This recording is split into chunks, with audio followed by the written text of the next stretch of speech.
오늘 하나님께서 기뻐하시는 예배를 드림으로 하나님을 만나고 우리 삶의 문제도 해결되고 또 구체적인 하나님 살아계신 이것을 예배 속에서 체험할 수 있는 우리 영락의 온 성도들 되시기를 바랍니다. 예루살렘에는 솔로몬이 지은 성전이 있습니다. 예수님 오시기 전에 한 960년 전에 지어진 성전인데 솔로몬이 지었기 때문에 솔로몬 성전이라 그렇게 하기도 하고 제일 먼저 지은 성전이기 때문에 제1성전이라 그렇게 부르기도 합니다. 그 성전이 상상을 초월할 만큼 아름답게 지어졌습니다. 대부분의 경비는 그의 아버지 다윗이 다 준비한 것인데 학자들에 의하면 오늘 우리나라의 1년 예산과 맞먹는 그런 돈을 가지고 성전을 지었다 그렇게 말합니다. 대단한 그런 성전입니다. 그런데 유대 나라가 바벨론에게 멸망할 때에 다 불타고 무너지고 그 속에는 금이나 이런 기물들은 다 빼앗기게 되어졌습니다. 유대 나라가 바벨론에 의해서 망할 때에 많은 포로가 잡혀갑니다. 그런데 그 바벨론이 페르시아에게 망합니다. 페르시아 왕 고레스는 유대인들뿐만 아니고 다른 모든 민족들도 잡아온 민족들도 다 너희 나라에 돌아가도 좋다 해방령을 내리고 또 너희들이 섬기는 신을 마음대로 섬기고 또 너희들이 섬기는 신의 신전도 지어도 좋다. 유대인으로 말하면 성전을 지어도 좋다고 허락해 주었습니다. 그래서 스룹바벨의 인도하에 주전 516년에 제1성전터 위에 성전을 다시 지었습니다. 그 성전을 스룹바벨의 지도하에 지었기 때문에 스룹바벨 성전이라 그렇게 하기도 하고 두 번째 지은 성전이기 때문에 제2성전이라 그렇게 부르기도 합니다. 그런데 스룹바벨이 지은 이 성전은 초라하고 또 오래되어졌습니다. 그래서 헤롯 대왕이 또 성전을 짓습니다. 그 성전을 헤롯 성전이라 하기도 하고 또 제3성전이라 하기도 하는데 헤롯은 본래 유대인이 아니고 이두메 사람입니다. 본래 이 성경에는 왕을 꼭 유대인으로 하여금 이스라엘 백성들에게서만 왕이 되라고 했는데 이두메 사람이 되니까 이스라엘 사람들이 그렇게 잘 따르지 않습니다. 그래서 어떻게 하면 이스라엘 백성들에게 유대인들에게 좀 이 선심을 쓰고 마음을 살까 그렇게 궁리를 하다가 유대인들을 위해서 성전을 짓게 되어진 것입니다. 그래서 예수님 오시기 전 19년 전에 착공하여서 8년 동안 성전을 짓고 아주 성대한 봉헌식을 했습니다. 그런데 공사가 그것으로 끝난 것이 아니고 그 공사를 계속하여서 예수님께서 사시던 그 당시에는 활동할 그 당시에는 벌써 성전이 46년 동안 지어지고 있는 공사 중에 있는 그런 건물이었습니다. 그러다가 주후 64년경에 완공되어집니다. 그러니까 이 성전이 완공되기까지 80년이 걸렸습니다. 80년 걸려서 지어진 대단한 이 성전이었는데 성전이 완공되고 불과 6년 뒤에 로마 장군 디도가 와서 그 성전을 불태우고 완전히 다 파괴해버렸습니다. 그래서 지금은 그 성전터 위에 이슬람 사원이 세워져 있습니다. 제3성전 헤롯 대왕이 지은 그 성전 바로 그 성전에 예수님께서 출입하시기도 하고 또 베드로와 요한이 출입하면서 기도하기도 하고 가르치기도 했습니다. 그런데 성전에 들어가는데 문들이 많이 있습니다. 성전 안에 들어가는 문이 있는데 특별히 오늘 이 본문에는 미문이라는 문을 통과해서 들어가도록 되어 있습니다. 미문은 얼마나 큰가 하면 높이가 23m예요. 그러니까 우리 교회당 본당의 이 높이가 예배실의 높이가 18m입니다. 그러니까 이 우리의 이 건물 전형보다도 5m가 더 높아요. 그리고 그 문의 크기가 20m입니다. 우리 지금 이 폭이 이 내경이 지금 21m예요. 그러니까 여러분들이 앞에서 보면은 이 전면에 있는 이 교회당의 보담도 폭은 거의 같고 위로는 이보담도 한 5m가 더 높습니다. 그러니까 대단한 그런 이 문입니다. 그리고 이 문은 고린도 산에 노쇠로 만들고 거기다가 금과 은으로 두껍게 도금을 하고 또 거기다가 장식을 했습니다. 그래서 웅장할 뿐만 아니라 아름다운 문이었습니다. 본래 이 문의 이름은 니가노르라는 그런 문이었는데 사람들은 그 문이 너무너무 아름다워서 그저 아름다울 미, 그래서 미문이라 그렇게 부르게 되어졌습니다. 자, 이렇게 웅장하고 이렇게 아름다운 이런 이 미문, 이 아름다운 문 앞에 전혀 대조되지 아니하는 한 사람이 있습니다. 참 초라하고 볼품이 없는 그 문과 너무너무 어울리지 아니하는 한 사람이 그게 앉아 있습니다. 우리 2절을 볼까요? 같이 읽겠습니다. 나면서 못 걷게 된 이를 사람들이 메고 오니 이는 성전에 들어가는 사람들에게 구걸하기 위하여 날마다 미무대라는 성전의 문에 두는 자라. 아멘. 여기에 나면서 못 걷게 된 사람, 안전병입니다. 성전에 들어가는 사람에게 구걸하는 거린입니다. 자기 혼자 올 수 없어서 어떤 사람이 메고 와서 거기에 둡니다. 아마도 그 사람과 동업을 했겠죠. 4장 22절에 보면 그의 나이가 40세쯤 되었다고 했습니다. 40년 동안 걸어본 적이 없습니다. 먹고 살기 위해서 성전문에 앉아서 구걸하고 있었습니다. 그는 어떤 생각을 하면서 거기에 구걸하고 앉아 있었겠습니까? 40년 동안 이렇게 살아왔으니까 뭐 걷지 못한다 이런 생각이겠죠. 나의 최선은 여기서 구걸하면서 그저 죽지 아니하고 굶어 죽지 아니하고 살아가는 이것이다. 요즘에는 맹인들도 많은 이런 직업들이 있지만 그 당시에는 그저 그것밖에 없었어요. 그래서 이거보다도 얻어먹는 것보다도 더 나은 방법은 없다. 내 인생의 한계는 바로 여기다. 나는 해도 안 된다. 나는 축복받지 못한 사람이다. 나는 불행한 사람이다. 그의 생각은 성전에 들어드는 사람이 한 푼, 두 푼 주는 이 동전에 관심이 있었습니다. 돈 얻어서 부자가 되는 것도 아니고 큰 집을 사는 것도 아닙니다. 그저 돈 몇 푼 얻어서 그날 먹고 살아가다가 그저 내 인생이 이렇게 끝나는 것, 그게 그의 삶이었습니다. 그것이 그의 생각의 전부였습니다. 더 이상 다른 생각을 할 여지가 없습니다. 그러나 하나님의 생각은 달랐습니다. 하나님은 그를 위한 다른 계획을, 위대한 계획을 가지고 있었습니다. 하나님의 계획은 6절대로 내 앉아있는 인생이 아니고 걷는 인생, 뛰는 인생 되기를 바랐습니다. 7절에 있는 것처럼 그에게 힘을 주기를 원하셨습니다. 8절에 있는 것처럼 뛰기도 하고 걷기도 하고 또 성전 바깥 뜰에서 문에 있는 인생이 아니고 성전 안에 들어가서 하나님을 만나고 하나님을 찬송하는 이런 변화된 삶을 하나님은 원하셨습니다. 교회에 가셨습니다. 하나님의 교회에 찬송이 울려 퍼지고 기도가 회복되고 다른 사람이 하나님의 살아계심을 보게 하는 도구로 쓰임받기를 원하셨습니다. 하나님이 높임받기를 원하셨습니다. 도움받았던 그 인생이 이제 남에게 도와주면서 살아가는 그런 위대한 계획을 하나님께서는 가지고 계셨습니다. 죽는 날까지 매일매일 성전 명문에 앉아서 돈이나 몇 푼 얻어서 데려다 주는 사람과 갈라먹기 하고 살아가는 것이 그의 생각이고 삶이었습니다. 40년 동안 못 걸었으니 걷는다고 하는 것은 체념했습니다. 아예 젊었을 때는 걷기 위해서 노력도 해보았겠죠. 이제는 더 이상 길이 없습니다. 이것이 안전병이의 마음입니다. 그러나 하나님의 마음은 그것이 아니었습니다. 우리의 마음도 때로는 이 안전병의처럼 그렇지 않습니까?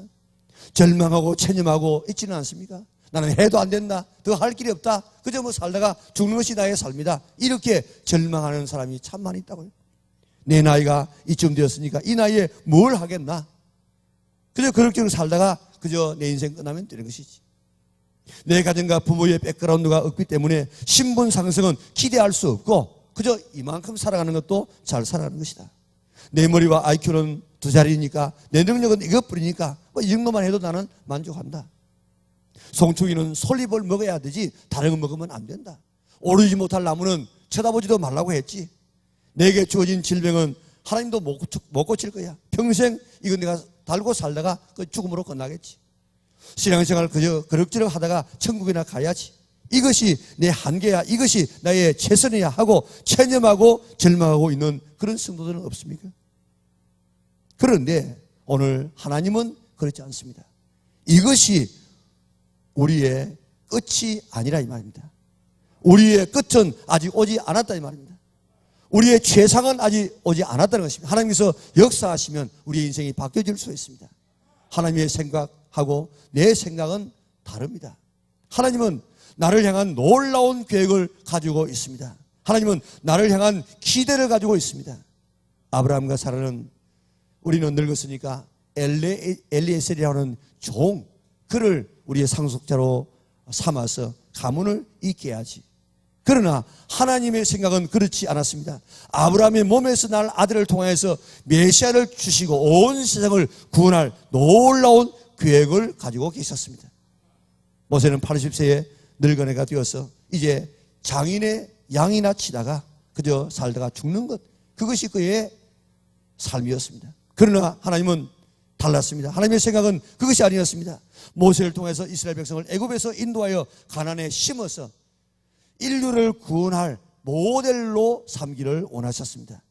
베드로, 안드레, 야고보, 요한 갈릴리 바다에서 고기 잡아먹고 그저 저 자식이나 먹어 살리면서 그렇게 살다가 그렇게 가는 것, 그게 그의 삶이었습니다. 그러나 하나님은 그를 불러서 세계 복음화를 시킬 놀라운 계획을 가지고 있었습니다. 마리아는 오라버니가 죽었습니다.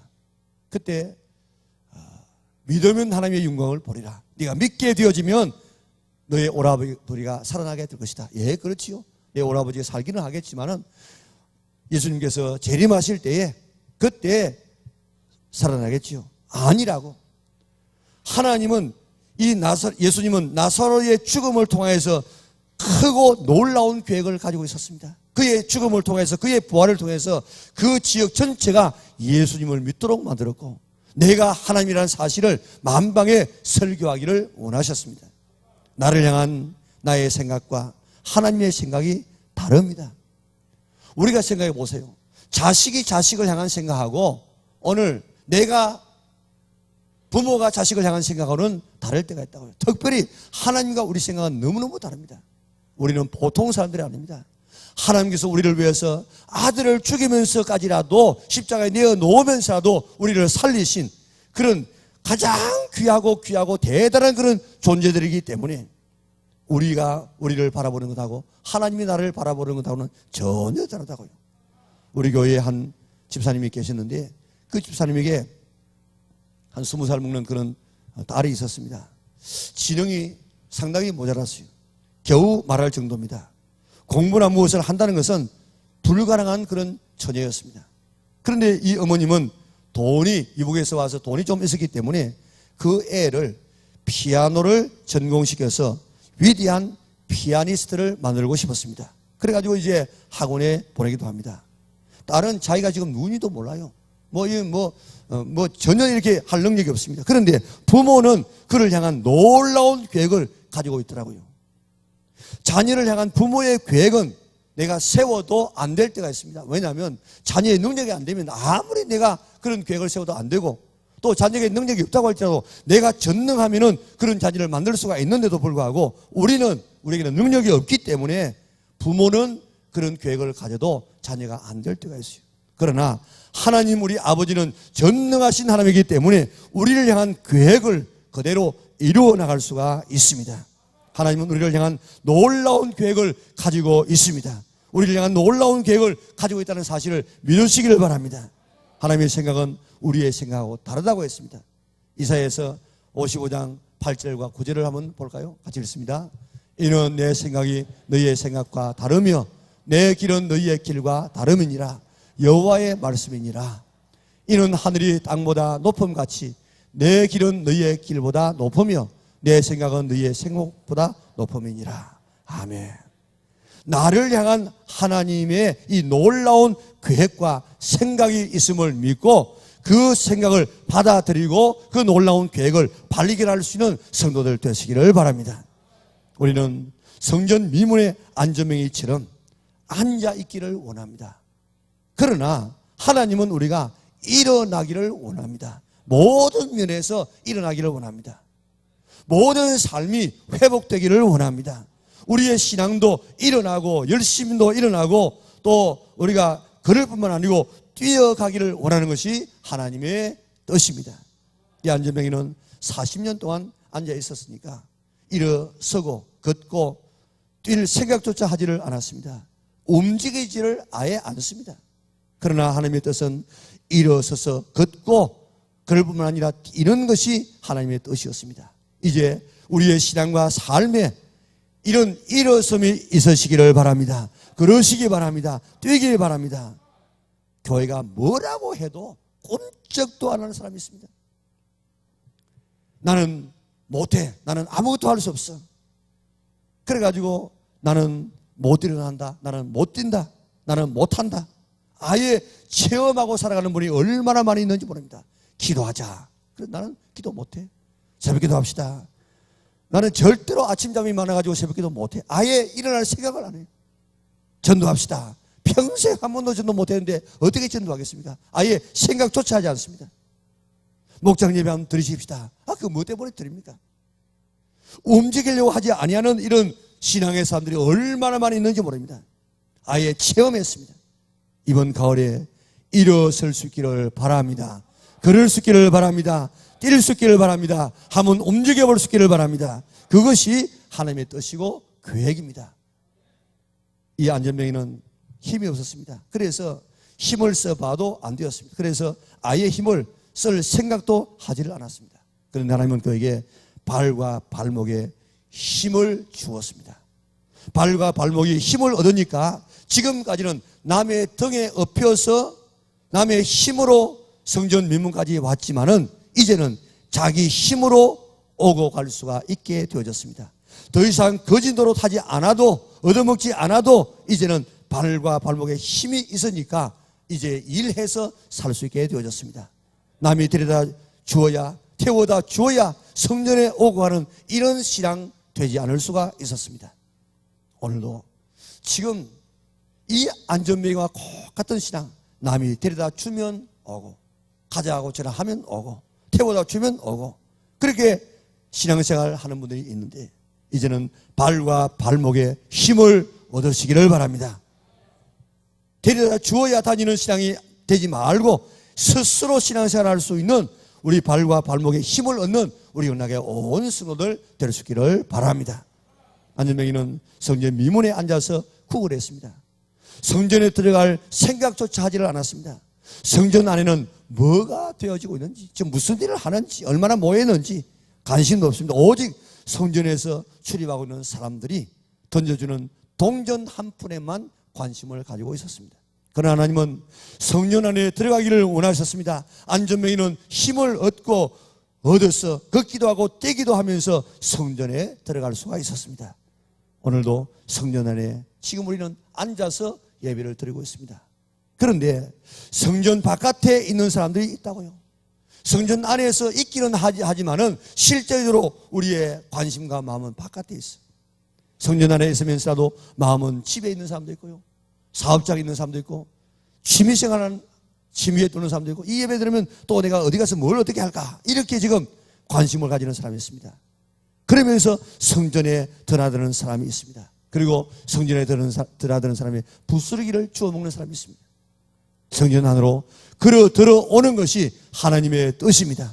성전 마당만 밟지 말라고 성경은 이야기하고 있습니다. 성전 안으로 들어와야 됩니다. 성전 뜰에서만 문에서만 왔다 갔다 하지 말고 성전 안으로 들어와서 성전 안에 계시는 하나님을 만날 수 있기를 바랍니다. 이것이 하나님의 뜻입니다. 또 안전병의 기쁨은 누가 던져주는 동전 몇 푼어치의 기쁨이 있습니다. 오늘 좀 많이 벌었구만. 오늘은 집회도 있구만. 그렇게 그의 마음이 돈 몇 푼에 따라서 기쁨이 좌우되었습니다. 그러나 성전에서 찬미한 참된 예배자가 되는 것이 하나님의 뜻입니다. 이 안전뱅이가 들어가가지고 얼마나 뛰기도 하며 걷기도 하면서 하나님을 찬송했습니까? 여러분들 40년 동안 못 걷다가 처음으로 걸어보면서 뛰기도 하면서 하나님을 찬송했을 그 이 환자의 찬송 소리가 얼마나 대단했겠어요. 그 한 사람의 소리가 우리 전부의 소리보다도 더 컸을는지도 모르겠습니다. 이런 기쁨이 있어야 되는 것입니다. 이런 감격이 오늘 우리의 예배 속에서 우리의 찬송 속에서 있어야 합니다. 우리의 찬송이 하나님 앞에 들어지는 찬송이 아니고 오늘 우리가 그저 우리가 부르는 찬송입니다. 하나님 앞에 들어지는 찬송이 되면 우리의 찬송이 달라질 수 있습니다. 하나님과 전혀 관계없는 찬송을 부르는 사람이 얼마나 많이 있는지 모릅니다. 하나님의 뜻은 하나님 앞에 정말 기쁨의 찬송을 드리기를 원하고 있습니다. 그곳에 하나님이 계시기 때문에 거기서 하나님을 만나 주십니다. 내 뜻과 하나님의 뜻은 다릅니다. 내 계획과 하나님의 계획은 다릅니다. 절망하고 낙심하고 체념하고 이것이 최선이라고 생각하는 그 삶에서 이제 하나님의 생각과 마음을 아시기를 바랍니다. 발견하시기를 바랍니다. 그 생각을 내 생각으로 바꾸시기 바랍니다. 나를 향한 하나님의 놀라운 계획을 발견할 수 있기를 바랍니다. 그런데 이 안전뱅이가 어떻게 해서 일어났습니까? 예수님의 이름입니다. 우리 6절과 16절 우리 같이 한번 읽어보겠습니다. 베드로가 이르되 은과 금은 내게 없거니와 내게 있는 것을 내게 주노니 나사렛 예수 그리스도의 이름으로 일어나 걸어라 하고 그 이름을 믿음으로 그 이름이 너희가 보고 아는 이 사람을 성하게 하였나니 예수로 말미암아 난 믿음이 너희 모든 사람 앞에서 이같이 완전히 낫게 하였느니라. 아멘. 사도들이요 베드로와 요한이 이 안전뱅이를 고쳤습니다. 다 성전에 들어가니까 그 사람이 누군지를 다 알고 있습니다. 그런데 40년 동안 걸어보지 못한 이 사람이 걸어서 성전에서 뛰고 찬송하니까 주변에 있는 사람이 이야 어떻게 해서 이 안전뱅이가 살아 이렇게 일어나느냐 누가 이렇게 했느냐 아 베드로와 요한이 그랬단다. 그러니까요 딱 와가지고 베드로와 요한을 바라보면서 이게 사람이냐 이게 하나님이냐 누구냐 이게 하면서 아주 신기한 눈으로 바라봅니다. 그럴 때 16절에 우리가 한 것이 아니라 우리는 그 능력이 없어. 그런 능력이 없어. 그 이름을 믿는 믿음과 그 이름이 예수님의 이름이 너희가 보고 아는 이 사람을 승하게 하였느니라. 그 이름 예수님의 이름이 이 병자를 일어나게 했다는 것입니다. 이름은 단순한 글자가 아닙니다. 이름은 그 사람 자체입니다. 오늘 그 이름 예수님의 이름이 이 병자를 일으켰고 그 예수님의 이름이 오늘 우리의 삶을 일으킬 수 있는 줄 믿으시기를 바랍니다. 우리가 한 것이 아니고 예수님의 이름이 그렇게 했다. 예수님의 이름이 낫게 했다. 예수님의 이름이 그 사람을 일어서게 했다. 예수님이 어떤 분입니까? 오늘 15절에 보면요 생명의 주인이라고 했습니다. 생명의 주님이라고 했습니다.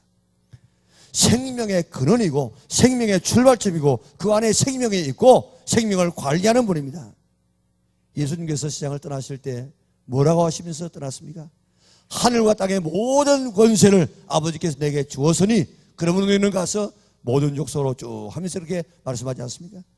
예수님은 하늘과 땅의 모든 권세를 가지신 분이기 때문에 그 예수님 이름 안에도 권세가 있습니다. 예수님은 온 우주를 창조하시는데 하나님이 온 우주를 창조하시는데 누구를 통해서 창조하시느냐? 예수님을 통해서 창조했어요. 그러니까 예수님은 300억 광년이나 되는 이 모든 이 큰 우주를 친히 창조하신 분입니다. 얼마나 능력이 많겠습니까? 모든 인류를 하나님이 심판하시는데 심판의 권세를 다 예수님에게 맡겼다고 했습니다. 그러니까 예수님의 권세가 얼마나 대단합니까? 예수님은 이런 모든 인류를 심판하실 하나님이십니다. 창조주 하나님이십니다. 생명의 주인이십니다. 하늘과 땅의 모든 권세를 가지신 하나님이십니다. 그 예수님이 죽은 자 못 살리겠어요? 병자 못 고치겠어요? 바람을 잡지 않게 못하겠습니까? 그러니까 예수님의 이름 안에는 생명이 있습니다. 능력이 있습니다. 권세가 있습니다. 구원이 있습니다. 예수님 이름 안에는 모든 것이 다 들었습니다. 우리가 지금 부르게 될 찬송 보면 가사가 이렇습니다. 수많은 무리들 줄지어 그분을 보기 위해 따르니 평범한 목소이신 그분 앞에 모든 무릎이 꿇어 경배하네. 모든 문제들 하나하나 죽음까지도 그 예수님 앞에는 힘을 잃고 다 문제가 해결되네. 생명의 근원 되신 예수 이름 앞에 모든 권세들 굴복하네. 예수 이름 높이세. 능력의 그 이름, 예수 이름 높이세. 구원의 그 이름, 예수 이름을 부르는 자, 예수 이름을 믿는 자, 예수 이름 앞에 나오는 자 복이 있도다. 예수님의 이름에 생명이 있습니다. 예수님의 이름에 능력이 있습니다. 예수님의 이름에 권세가 있습니다. 그 예수님의 이름이 이 안전뱅이를 일으켰느니라. 그 예수님의 이름이 여러분들의 온 삶을 해결해 주실 줄 믿으시기를 바랍니다. 찬송가 가사에도 그렇습니다. 슬픈 마음 있는 사람 예수 이름 믿으면 영원토록 변함없는 기쁜 마음 얻으리. 예수님의 이름은 세상의 소망이요 천국의 기쁨이라고 했습니다. 예수님의 이름은 슬픈 마음을 기쁘게 만드는 권세가 있습니다. 예수님의 이름은 한 개인의 삶을 회복시킵니다. 예수님의 이름은 한 가정을 회복시킵니다. 예수님의 이름이 들어가는 곳에 회복과 변화가 일어납니다. 이 예수님의 이름을 많이 사용하는 자가 예수님을 잘 믿는 사람입니다. 예수님의 이름 많이 사용하면 풍성한 삶을 누립니다. 예수님의 이름을 많이 사용해서 기도하면 응답받습니다. 예수님의 이름을 사용하게 되어지면 악한 사탄을 멸하고 승리의 삶을 살게 되는 것입니다. 예수님의 이름이 얼마나 권세가 있는 줄 아시기를 바랍니다. 그 예수님의 이름이 오늘 본문의 안전병이를 일으켰다는 것입니다. 다시 말하면 예수님의 이름은 질병을 치료하십니다. 4장 10절에 보면요, 우리 같이 읽겠습니다. 너희가 모든 이스라엘 백성들은 너희가 십자가에 못 박고 하나님의 죽은 자 가운데서 살리신 나사렛 예수 그리스도의 이름으로 이 사람이 건강하게 되어 너희 앞에 섰느니라. 아멘. 예수님의 이름이 이 삶을 치료했고 예수님의 이름이 우리의 삶을 회복시켜 주실 줄 믿으시기를 바랍니다. 사도행전에 보면요, 초대교회 성도들의 기도 제목이 4장 29절에서 30절까지 나옵니다. 우리 이 기도의 제목이 우리의 기도의 제목이 되도록, 우리 교회의 기도의 제목이 되도록 기도할 수 있기를 바랍니다. 우리 같이 한번 읽어볼까요? 같이 읽습니다. 주여 이제도 그들의 위협함을 굽어보시옵고 또 정돌로 하여금 담대히 하나님 말씀을 전하게 하여 주시오며 손을 내밀어 병을 낫게 하시옵고 표적과 기사가 그리고 한종 예수의 이름으로 이루어지게 하옵소서 하더라. 아멘. 초대교회 기도의 제목이 뭐냐? 종들로 하여금 담대히 하나님 말씀을 전하게 하여 주시옵소서. 손을 내밀어 병을 낫게 하여 주시옵소서. 기적과 표적이 그리고 한종 예수의 이름으로 이루어지게 하여 주시옵소서. 그렇게 기도해서 얼마나 많은 일들이 예수님의 이름으로 일어나게 되어졌습니까? 며칠 전에도 어느 한 분이 이런 이야기를 하더라고요.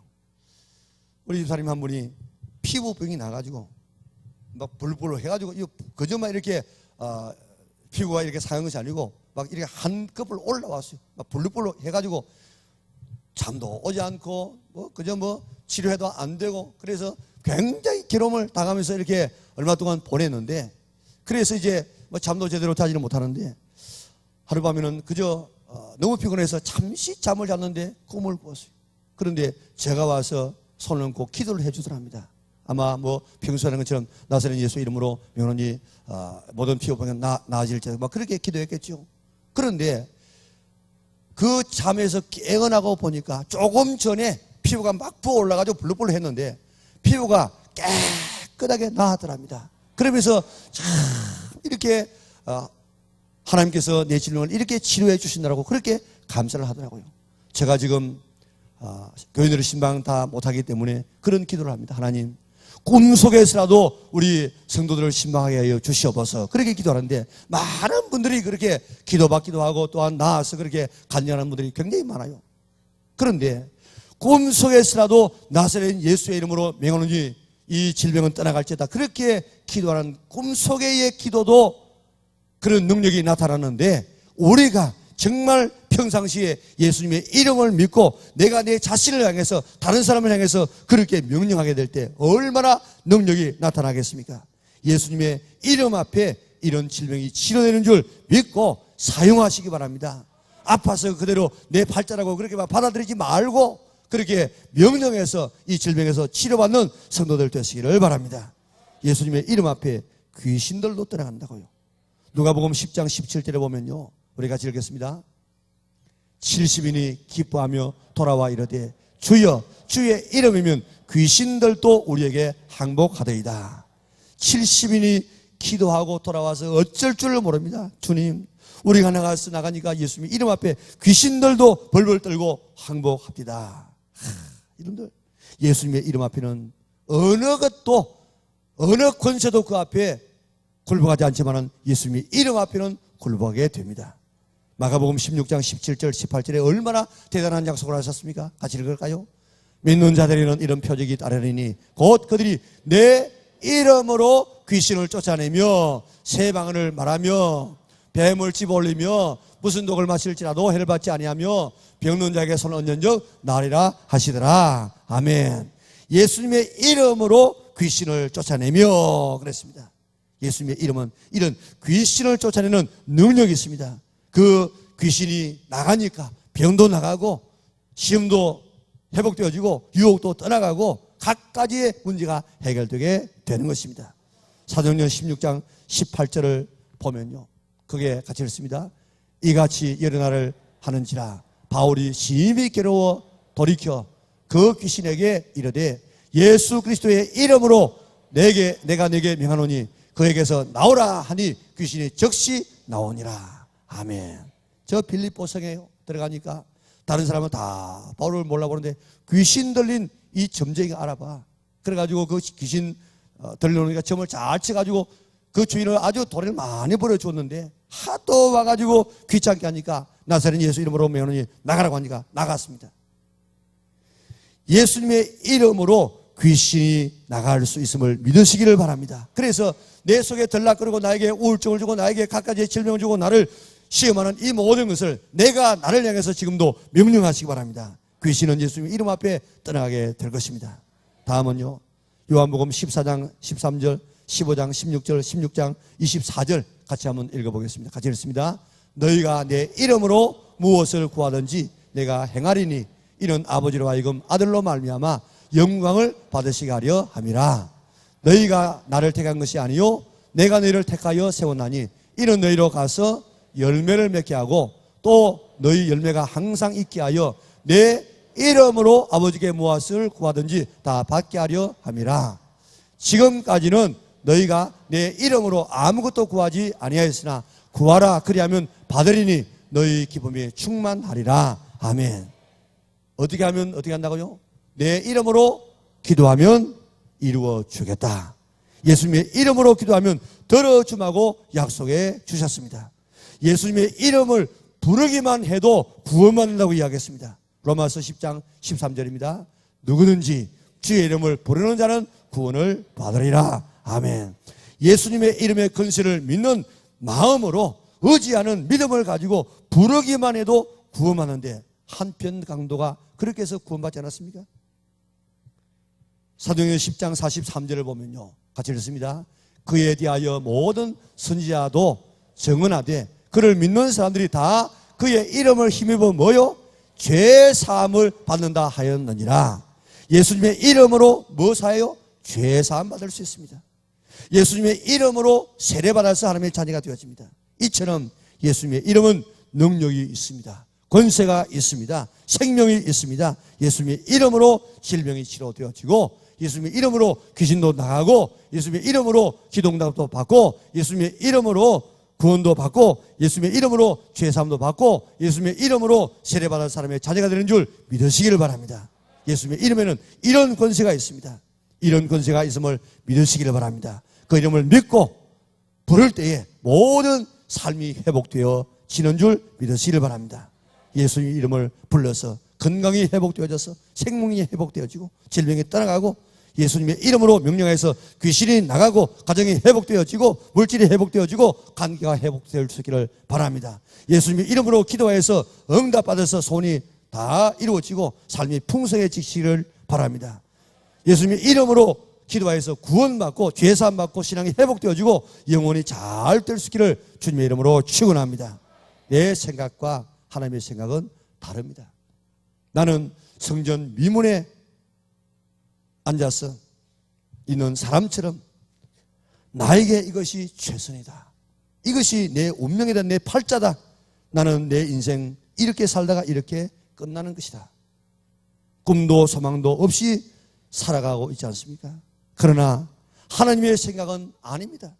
우리를 향한 놀라운 계획들을 가지고 있습니다. 그 계획을 발견하고 믿고 의지하고 소유하시기를 바랍니다. 예수님의 이름으로 우리가 기도해서 우리가 모든 삶이 다 회복되어지고 예수님의 이름으로 우리가 살아서 생명을 풍성히 했고 예수님의 이름으로 우리가 나가서 가정도 회복되어지고 우리의 물질도 관계도 회복되어지고 예수님의 이름으로 우리의 모든 소원도 이루어지고 우리의 신앙도 회복될 수 있기를 바랍니다. 우리는 앉아있기를 바라지만은 우리 주님은 일어서서 걷기를 바랍니다. 걸어 일어서는 성도들 되시기를 바랍니다. 우리는 남이 데려와야 남이 태워줘야만 오기를 원하고 있지만은 예수님은 일어나서 자발적인 신앙을 가지기를 원합니다. 남에게 우리는 얻어먹는 그런 신앙이 아니라 우리는 남에게 주면서 사는 신앙 되기를 원합니다. 성전 바깥에서 문 바깥에서 왔다 갔다 하는 이런 마당만 받는 신앙이 아니고 성전 안에 들어와서 하나님을 만나기를 하나님은 원하고 있습니다. 돈 몇 푼어치에 웃고 우는 그런 인생이 아니라 우리 근본적으로 구원받아서 정말 하나님을 찬송하며 바른 예배자가 되기를 원하고 있습니다. 이 모든 것이 예수님의 이름으로 될 수가 있습니다. 예수님의 이름을 사용하고 그 권세를 믿어서 약속된 축복을 다 받아 누릴 수 있는 성도들 될 수 있기를 바랍니다. 우리의 마음도 우리의 건강도 우리의 가정도 우리의 경제도 우리의 자녀도 우리의 교회도 다 예수님의 이름으로 회복되어질 수 있는 한 단계 성숙할 수 있는 우리 영락의 온 성도들 될 수 있기를 주님의 이름으로 축원합니다.